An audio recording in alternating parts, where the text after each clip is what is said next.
Now that you guys have a good understanding of when to get involved pre-flop and then how to play on the flop, we will now move on to playing the turn. The turn is a key street in Hold'em that is probably also the most misplayed street in the game. As you learned in the pot building lesson, each street has an exponential multiplier effect on the pot size, and the turn is often the street where we decide if we're going to play a big pot or a small pot. Since most people aren't planning the hand, that would explain why the turn is so often butchered when people are playing it. So if you followed my advice, it will be very rare that you make it to the turn out of position. However, there will still be occasions where you find yourself in this spot. You raised early position and got called in position, or you decided to play from the blinds. So I will address playing out of position first, but before we look at that, you must know that when the turn hits, the first question you ask is, does this card affect mine or my opponent's hand range? Did the turn complete a draw? Did the turn bring in more potential draws? Is it likely this card made my opponent two-pair? Is it a scary card like an over card, or is it a total brick like an offsuit deuce? If someone had the best hand on the flop, how likely is it that they still have the best hand? Cards that are likely to change the leader in the hand include cards that complete draws, like a straight card or an obvious flush card coming in. As I said, over cards, which could make a new top pair. An example of this would be, say you continuation bet ace-king in position on a 10-deuce-3 board. Now a king comes on the turn. Your opponent can't feel as confident with his 10 because he no longer has top pair. Also, cards that are likely to make a second or third pair type hand in two pair trips. So, like, I don't know if the board was ace 7-2 and the turn is an 8, 7, or 6. Well, that hits 7, 8, and 7, 6 type hands, which are the most likely sevens our opponent would have. So that would be like a semi-scary card because our opponent might have a decent hand now. And then, of course, there are the cards that don't change who's in the lead, which we refer to as bricks. Here I just put offsuit undercards, just any random garbage that really isn't likely to hit either of your holdings or your opponent's holdings would be referred to as a brick. So now we will go to playing the turn out of position. If we decided on the flop that our hand was good enough to check call 3 streets but no more, then the turn's easy. Check to our opponent again and call his bet regardless of the turn card. We made our plan on the flop, so we're going to stick to it. If our opponent checks behind, we can be fairly confident our hand is strong enough to bet the river for value, since now we would be playing the pot for 2 bets while we were prepared to play it for 3 when we saw the flop. Remember though, if your plan was to check call down, unless you've improved to trips or 2 pair, you should not be raising at any point in the hand. If you improved, check raise only if you think your opponent will call with worse. You've improved your hand, sure, but your opponent's hand might be good enough to bet the turn and then bet the river or call a donk bet on the river. His hand probably isn't strong enough to call a check raise on the turn because that shows an absolute ton of strength. So yeah, check raise only if you think your opponent will call with worse. Otherwise, check call.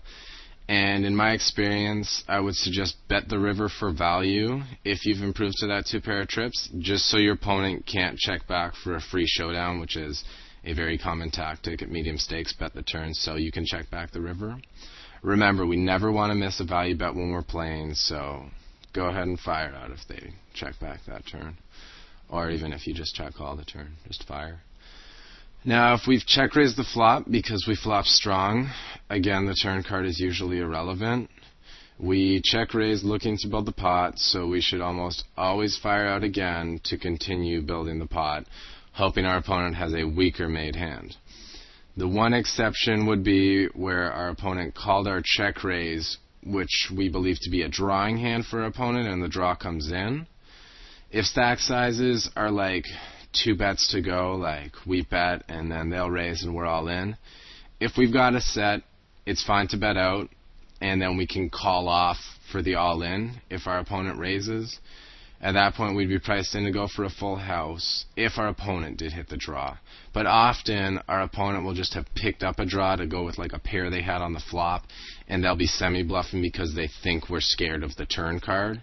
So calling the raise is fine when we have such a strong hand, because we either have the best hand, and if we don't, we still have 20% chance to improve. And if the pot's that big, our pot odds are going to be pretty good based on what's already in there, plus the size of our bet. If, on the other hand, stacks are deeper, we might want to check and call. You know, we can try to hit our 4-to-1 full house shot for a lot cheaper than bet calling off for a full stack, as we talked about in another lesson. In which case, we would most likely check fold the river if we don't improve. But, you know, we got to be pretty confident our opponent's going for the draw and they made their hand if we're going to check fold a set, because I don't advocate doing that very often. And in this situation, we would bet the river 100% of the time if our opponent checked behind, because that would mean they probably don't have the draw. And if they do, they raise us on the river. We know our hand's no good, so we get good information for cheap. So the only time we should slow down is if we think there is a very high likelihood our opponent just made their hand. Otherwise, keep firing away. Finally, we must address what to do if we have check raised with a draw. Well, if we make our hand much like a set, it's easy. You just keep betting, build the pot. That's the value of check raising draws at low limits. Our opponents will always expect us to check call with the draw. So when we do check raise and bet the draw that completes on the turn, our opponent will never expect us to have it and potentially pay us off with a big bet and a huge river bet because of deception. But that's if we hit our draw. It's pretty easy when you have a made hand in poker to play. But what if we miss our draw? This one, it gets trickier. Against a very tight opponent who needs a very strong hand to call our check raise on the flop, we should simply check and fold on the turn if he bets when we check. We're out of position, so we know it will be hard to get paid on the river if we hit. It's way easier to get paid in position than it is out of position. If I haven't said that before, I'm saying it now. And odds are our opponent will be betting more than 1/3 of the pot, so we wouldn't have correct drawing odds to go for our flush or straight draw, because we'd be about a 4-to-1 shot.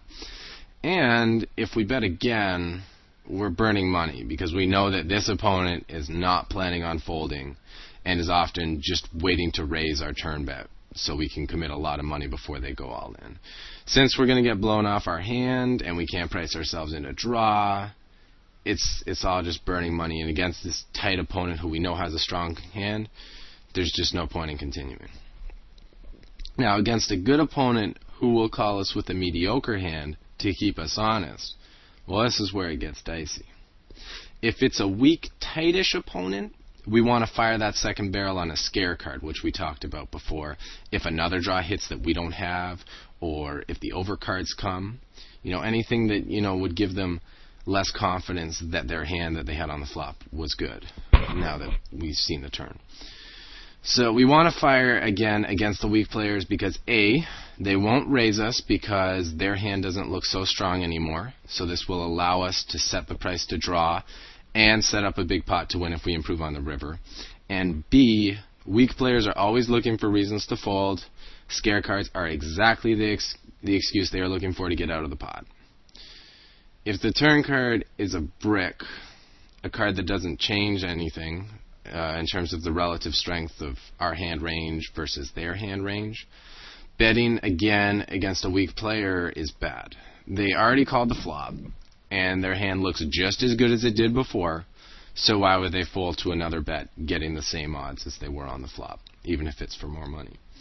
Just check and hope they check behind for pot control, giving you a free chance to draw at your hand. And now if we're playing a strong opponent, well, I'm actually going to say mediocre, because against a strong opponent, bluffing's really hard and I wouldn't suggest doing it. But against a mediocre opponent, everything gets reversed. If we bet a scare card against these guys, they're going to see right through it and say, it doesn't make a lot of sense for this guy to have hit the turn card. He doesn't have like a king in his range, and a king just came. So they're going to see right through it, and they're just going to call us anyway. And my lesson on barrel theory explains this very well. If you haven't yet watched it, you should check it out. Whereas if we bet again on a total brick, our opponent's going to be like, maybe he wasn't just continuation betting the flop. Maybe he has a real hand. He's willing to play for 2 bets rather than 1, and like the board hasn't changed. So by making the 2 bets rather than 1 on what's essentially the same board, our hand looks like 5 times as strong to a good player. I mean, like, why would we keep bluffing on a card that doesn't help our case for bluffing, right? We gotta have a good hand if we're bluffing on a brick. So that's kind of the thinking around there. And that pretty much sums up how to play the turn out of position. Hopefully you won't find yourself in this spot very often. And for double barreling with equity and when to do it versus when to give up, it all just comes down to knowing your player. So to start out, I would suggest just playing conservative when you're out of position. Open up and try more moves per se once you get a good feeling for your opponents and are comfortable firing those chips into the middle on nothing but a good feeling. And lastly, don't be sad if you have to give up on the turn and you're out of position. Typically, if we're out of position, we want to end the hand as early as possible. Pre-flop ideally, flop with the check raise would also be great. And if we're still playing the pot by the turn and our hand isn't made, giving up and getting out is probably the best plan of action. Now we will look at playing the turn in position. For the discussion, I will simply assume that the pot was raised and called before the flop and bet and called on the flop. Because if the pot was check raised on the flop or a 3-bet before the flop, most of the money is already in the middle, and the decisions are simply math ones based on pot equity and pot odds. So for the sake of what's relevant, we will deal with a small pot example where our opponent has checked to us on the turn after calling the flop, and the pot contains about 17 big blinds. I figured 3.5 big blinds before the flop and about 5 big blinds on the flop. So we got 17 in the middle, and we've got about 91 behind. So first things first, do we want to play a big pot or a small pot? That's what we're going to ask when the action comes to us. Since we have position, we will generally have control over the pot size. If we check behind, the most our opponents will realistically bet is 17 big blinds on the river, and a final pot would be 51 big blinds, costing us a quarter of a stack to make it to showdown. Pretty cheap pot, small pot. If, however, we opt to bet the turn, our opponent can either raise us here, making for a 100 big blind pot already, and we haven't even seen the river, or they could call and bet pot on the river, again making a 100 big blind pot, which would cost us about half our stack to see the showdown. So now you see we're getting to a bigger pot. And of course, if they check raise and then bet the river, then now we're dealing with a full 200 big blind pot for stack. So if you don't want to play a big pot, check behind the turn, because you do not want to open the door to getting raised and being put out of your comfort zone with nothing but a marginal one-pair hand or something like that. So by checking it back, it saves us having to invest double, if not quadruple, or even more to see the showdown. So know the strength of your hand and how big a pot you're willing to play.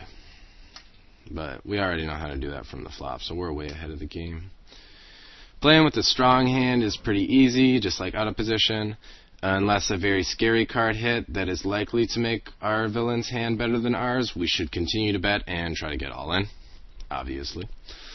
Often we should continue firing when the draw hits for a couple reasons. The first is that our opponents like to check call with a lot more than just the obvious draw. So by betting the turn when the draw comes in, our opponent will fold a large percentage of his range, and if he's folding a high percent, our bet is working a higher percent of the time. We're getting that, instant return on our money for the right bet size. And also, if even if they made the draw, they might just call the turn because they don't want to give away that they've hit it. And then if they check to us on the river, we can just get the free exit from the hand, checking behind if we don't improve. So we just really get to control the pot against our opponent. And, sometimes they'll even fold like top pair because they think that we made the draw just because we fired again. But if we got a strong hand, we can probably beat top pair anyway. Anyway, just remember, like the flop C-bet, as long as our turn bet is less than the size of the pot, if our opponent folds even 1 out of 3 times, we're automatically showing a profit, and knowing whether to bet the draw card or pot control, again, like I said before, comes down to knowing your opponent, because it really sucks getting check raised off your set when you bet the turn and get raised after the draw hit. So just know your opponent and know if they're capable of check raising the turn, I guess, is the real key part to that little rant. Playing with a marginal hand, again, isn't too tough. Talked about this in the pot building lesson. If you have top pair, okay kicker, you should typically just check behind the turn when you get the option if you elected to bet the flop rather than checking it back there. Most opponents won't call a flop and turn bet with a weak top pair or worse. However, many opponents will call a flop and a river bet because they assume your turn check mean weakness. Also, by checking the turn with a marginal hand, we force our opponent to have a lot of really bad hands in his range on the river. A lot of villains will auto-bet the river with anything if the pre-flop raiser checks back the turn. And while top pair beats most random hands, so inducing these river bluffs and calling them by properly playing the turn will lead to a lot of easy money. We're talking money where you have 100% equity and they had no hope anyway. And I want to make a little note here. Sometimes you plan to induce a bluff and call the river bet only to see that villain sucked out and made two pair trips or something like that. Don't feel like you messed up because your opponent got lucky. When you pull this pot control play, our opponent will typically have at most 10% equity. Sure, you'll lose the pot one time that you could have won by betting the turn. But if you bet the turn, you win a small pot with your marginal hand. If you induce and snap off the bluff, yes, you'll lose that bigger pot 10% of the time that they do improve, but you'll also win that same bigger pot 90% of the time. So you guys can run some math if you want, but it's a plus EV play to induce bluffs for free value. Now what if we don't have a hand? This is when the actual turn card is most important, ironically enough. When we have the goods, all we have to be aware of is whether the turn made our hand weaker or the same, if we should slow down, and whether we want to build the pot or control the pot. That's the big part of the turn. It's kind of the crossroads between like big or small pot, which way we go and take. When we don't have a hand though, but we've continuation bet the flop, we have to decide if the turn card is a good card to continue betting on, because if we only bet the flop as a bluff and never bet the turn, then we're not going to make money because people are going to pick up on that. So, like the out of position section, if it is a scare card and you are against a weak player and they check to you on the turn, you should bet again, typically 3/4 of the pot, since weak players love to fold. If the turn card is a brick and you are against a weak player, you should give up on the hand the majority of the time. Checking back the turn and bluffing the river is what I refer to as the suicide bluff, and the name says it all, so don't do this bluff ever. Also, if the turn card's like something you think your opponent would be trying to trap you on, then you probably shouldn't bet, because then you're just falling into their trap and, abiding to their wishes. So only if it's a card you think that will scare your opponent should you bet it if you're against a weak player. And then against a strong player, well, it really comes down to how weak a hand they will call your flop bet with and how many bets they're capable of calling. If our opponent likes to call down 3 barrels without much, or they like to call the flop only with super strong hands, then we should never bet any turn cards, scare or brick, because this player just doesn't like to fold. Against those who call fewer bets or call the flop with a wide range of hands, we should bet on the cards that are unlikely to improve them. Against some players, this is the draw completing cards. Against others, it's an over card. And then we would give up on those that are likely to have improved them. And lastly, against a nitty or tight aggressive player, this would be the one time that double barreling on bricks is very effective for the same reasons outlined before. They will often call your continuation bet without much because they know people love to continuation bet. But once you fire again on the turn, they have to give you credit for a real hand and fold out a large percentage of their range, because most players at low limits are not capable of double barreling without a made hand. Anyway, I hope this lesson has been helpful, and next time we will cover river play.